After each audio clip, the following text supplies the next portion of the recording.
America, home of the free, land of the brave, of cowboys, cheeseburgers and cheap guns, but it's also something else. It's a land of adventure. This is the Going Coastal Take a Hike. Who do you think you are special?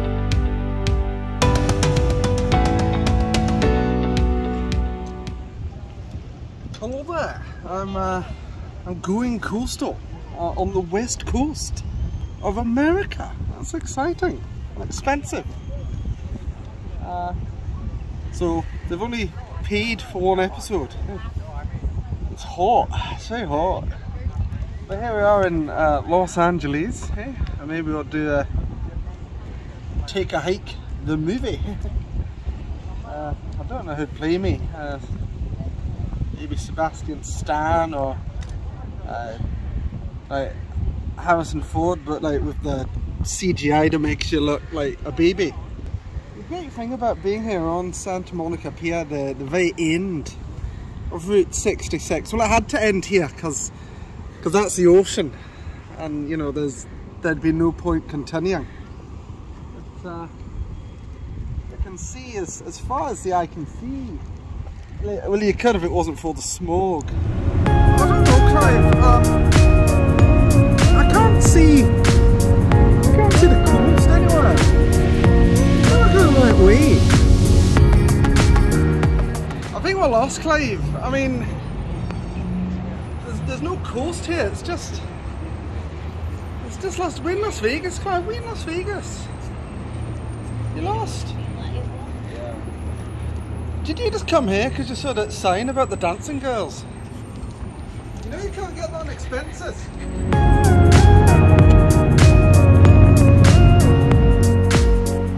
So, here's the thing about America. Everything's big.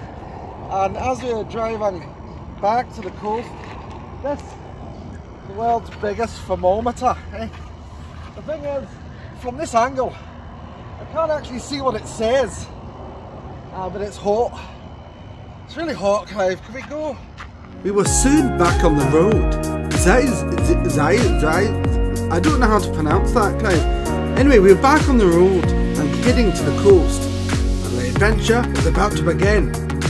Properly. So, we finally found the coast. Here it is.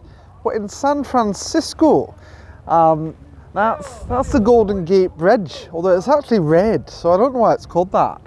Over there we've got Alcatraz, as made famous in The Rock, with Nicolas Cage and Sean Connery. And there's a man swimming over there, which is, I mean, it must be very nippy. It's a lot cooler than it was, certainly in the desert. So let me explain why we're here. I didn't just want a holiday, although I needed one. No, I'm here because it turns out my great-great-great-great-grandfather, Fergus McGinty, he came here. And, you know, I was wondering, where did I get my sense of adventure? And maybe it came from him. So we're here to follow his journey. He arrived here some point back in the past. And most people, you know, when they immigrate to America, they go to New York, you know, the side that's closer to Scotland. But no, he came here. He came to San Francisco, took the long way, a literal slow boat from China. Do you like my hat? You know, one thing about going to the desert is I got this hat. I think it makes me look like a cowboy. But Clive says with these glasses, it makes me look like the Nazi from Indiana Jones.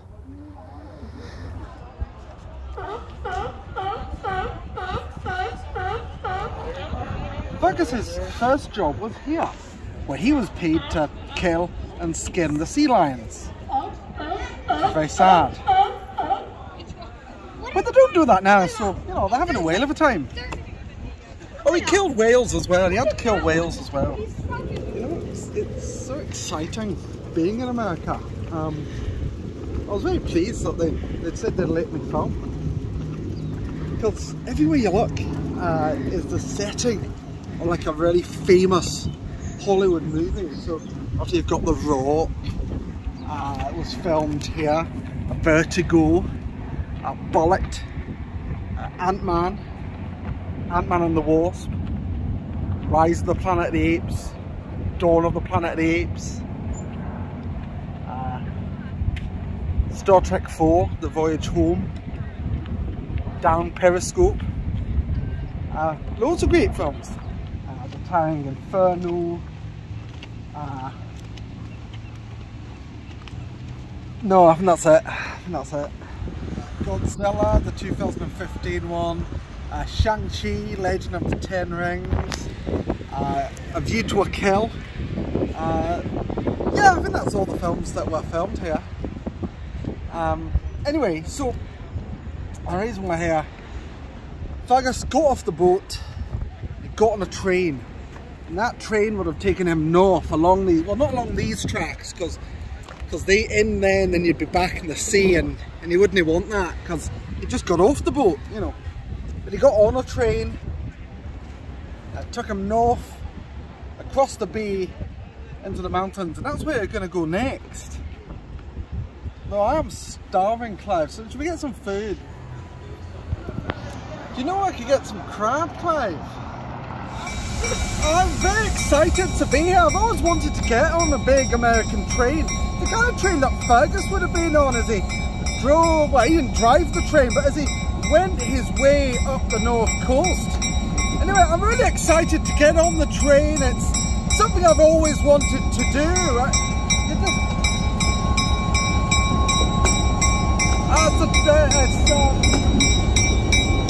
That's leaving.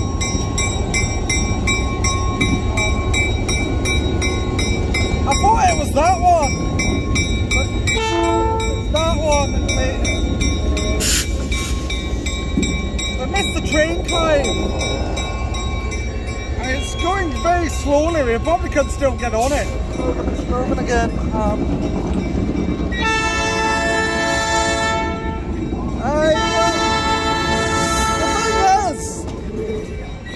Would have been on the train right there. It's leaving. That was always a dream of mine to get on a train like that. To follow it up the coast, the adventure of a lifetime, the adventure of Fergus might have gone on. I thought it was this one. It's not.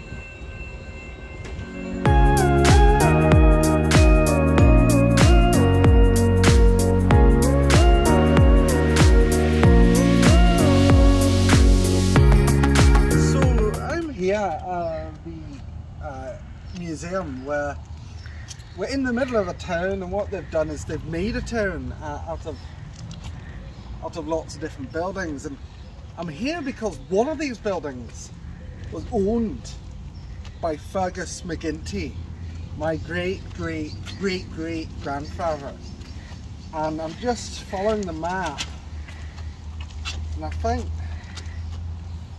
this is it. No, that's the toilet. No way, I had it upside down. It's this. Not very big. Not very big at all.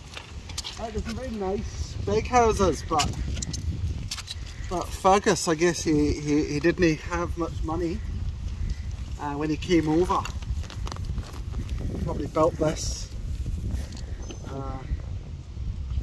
or you know, killed someone for it over a game of poker. And this is not an original feature. This is so I can look in, and there's a bed and a lot of cobwebs, but I guess they're new. It's a long drive for something very small. See, there's a really big house over there, and I was hoping, even just that, I mean, that's nice. Oh, sounds like there's been a crime.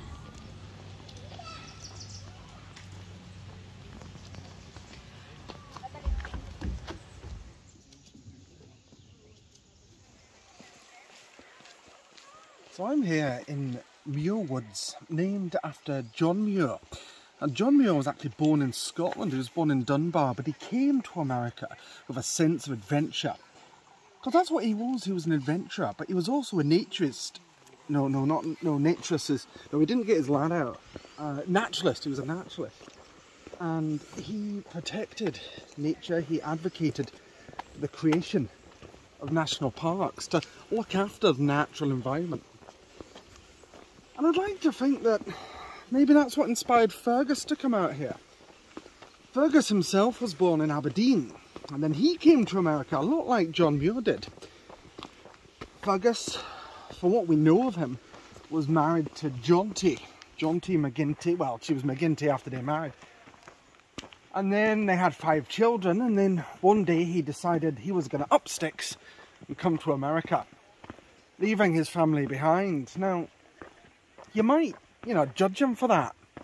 But when you look at this nature, all this beauty, could you really blame him? These trees are massive. I'm almost in another world, a prehistoric world. But of course it was in the giant redwoods that they shot Return of the Jedi, and I could be here on the forest moon of Endor, When I was a wee laddie, I used to run around the trees, like I was on a speeder bike. And a wee clearing like this, I could almost imagine like a couple of wee Ewoks running about, and then there's an explosion, and then one goes back to his wee Ewok friend, but he's dead, and it's very sad. But if you see a wee bear here, it's actually probably a grizzly, so you want to back away unless its mum comes and mauls you to death.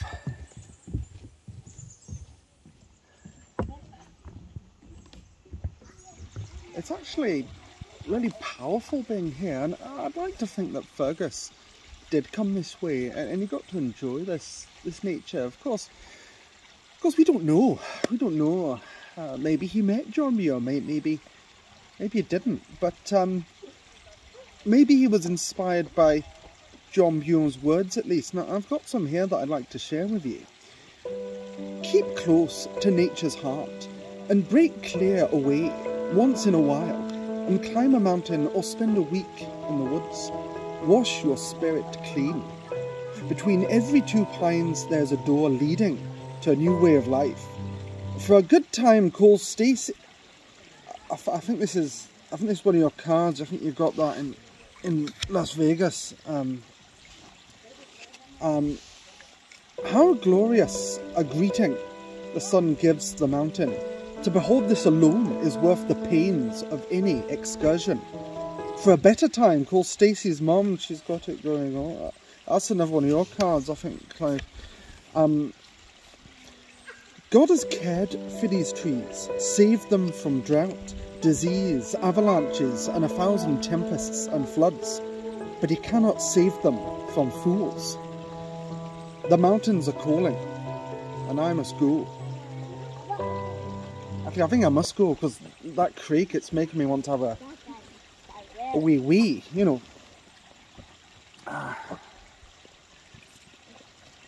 So, I need to go back that way.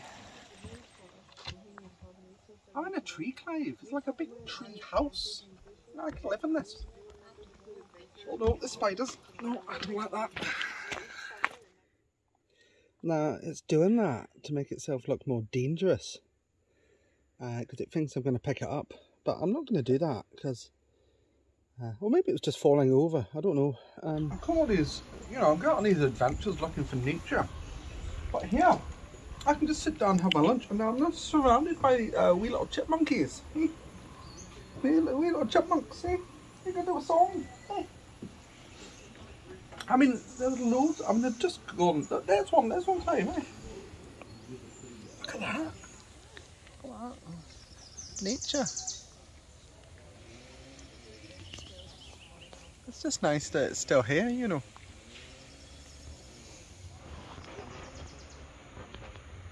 Despite our best efforts.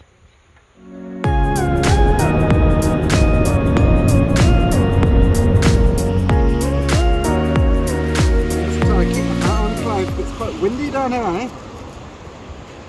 We're just stopped to have have a look at the beach, and someone's made a bivouac here. That's a terrible place to have a bivouac, because that's going to come in. You know, you'll drown. Of course, if you do see a bivouac, it's a tradition to add something to it.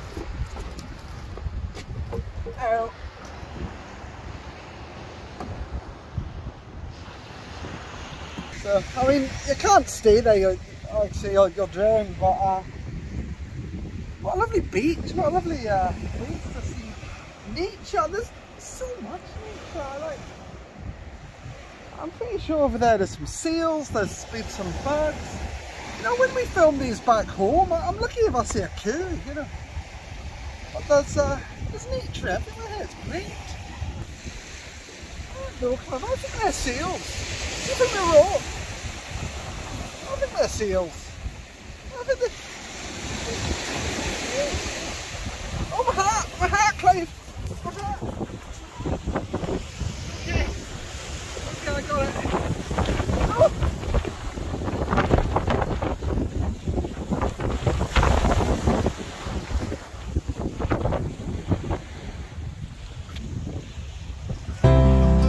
It had been an incredible first day in America, but it was time for a rest so we could get back on the road tomorrow.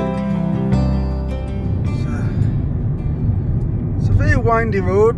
Oh, it's a very windy road, Clive. Oh, it's a straight bit. No, it's not. Oh, Clive. Oh, no. I'm glad you're driving, Clive.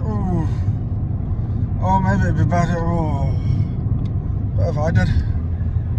Anyway, they're driving for the beautiful forest. I'll swallow that. The beautiful forests,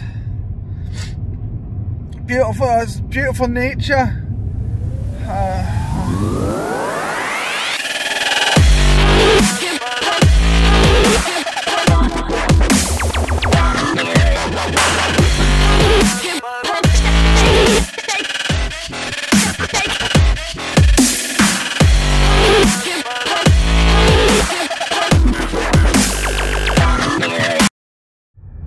So we're off the mountain now. It's a beautiful mountain road, and there's nothing more American than to take an ancient forest and just build a road for it. But I'm glad they did, because otherwise we wouldn't have seen all the nature. I mean, I didn't see a lot of the nature because I had to close my eyes for a lot of it, but now not only have we driven through the forest, we're actually going to drive through a tree. Here it is. Well, I hope we fit. I think we fit. Yeah, we fit. Yeah. Careful, Clive. Look at that. We're driving for a tree. It's very, very narrow. It's cost $15 to do this. I think the budget covers it. Anyway, we did it. We've done it. Oh, I need to rest. I still feel quite sick, Clive. Before arriving, I'd done a Facebook search to find anyone who might be a descendant of Fergus McGinty. I called them up and invited them to a party, which, due to roaming charges, blew all the rest of the budget. I'm on my way to go meet them now, and that's very exciting.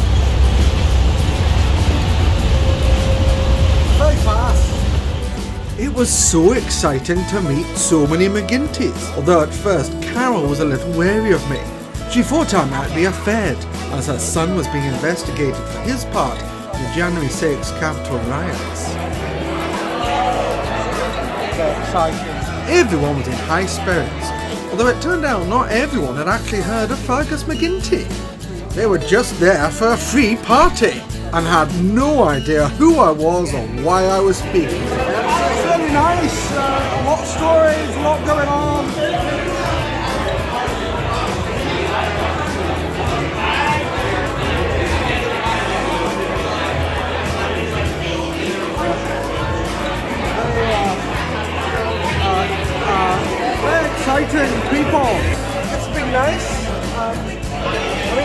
really has any stories about Fergus, but that makes sense, of course.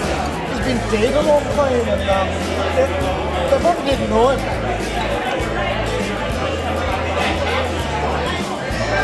These are all McGinty's.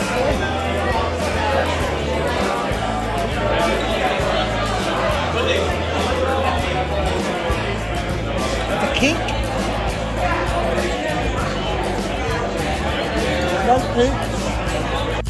Well, it's been a very exciting night. Meeting all the McGintys. They had some strange customs, and you know, eventually, you know, some of them had some stories.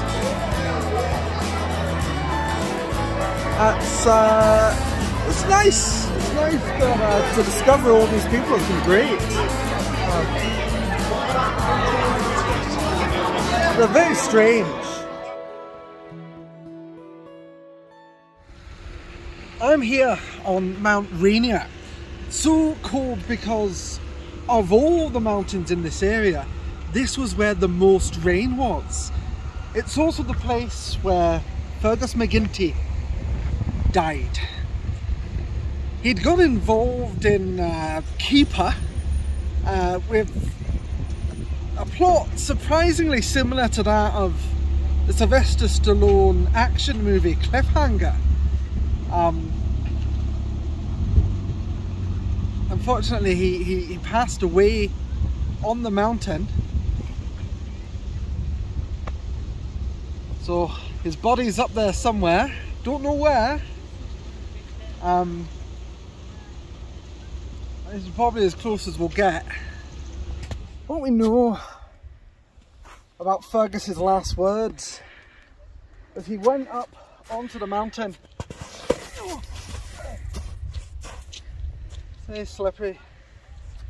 And he said Fergus McGinty was here, and is here, but he was here. Well, he's dead now, so it doesn't matter, but he's up there somewhere.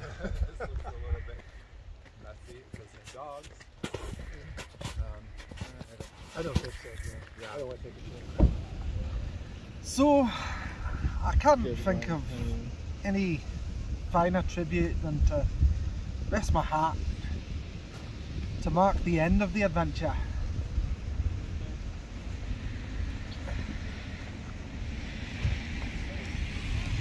Actually, no, I think that's littering. I'll take it. I'll take it with that way. Long way down. Fergus's adventure may have ended here, but like any good adventure story, there was one last surprise. Before arriving, I'd contacted the genealogist and completely forgotten about it. What was I about to learn? I was very excited. Well, I'm here with genealogist and researcher Professor Stephanie Scully, and Stephanie has just made some discoveries that she wanted to share with us. Unfortunately, she's not been able to get in contact with us the whole time because we've been going off on adventures, but I'm glad we can finally meet and maybe just find out just a little bit more about Fergus and who he was. I have some wonderful information for you. Fergus McGinty arrived in San Francisco, got off the boat, and died of dysentery within an hour. Right.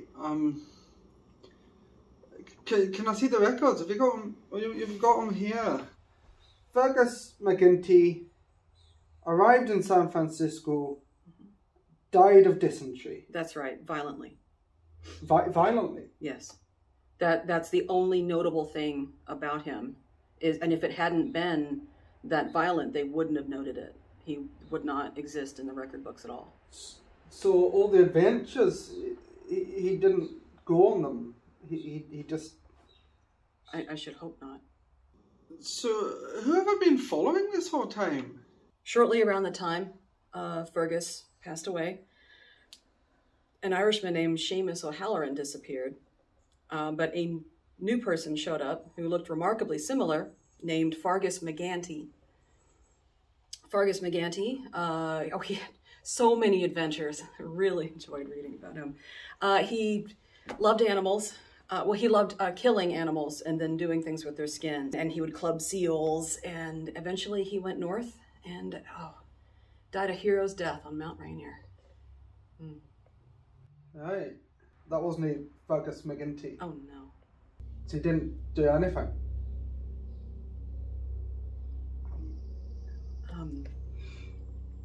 No. Alright.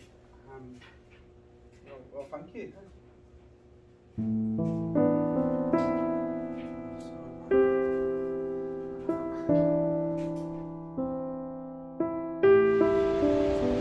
Well, this is it. The end of the adventure, and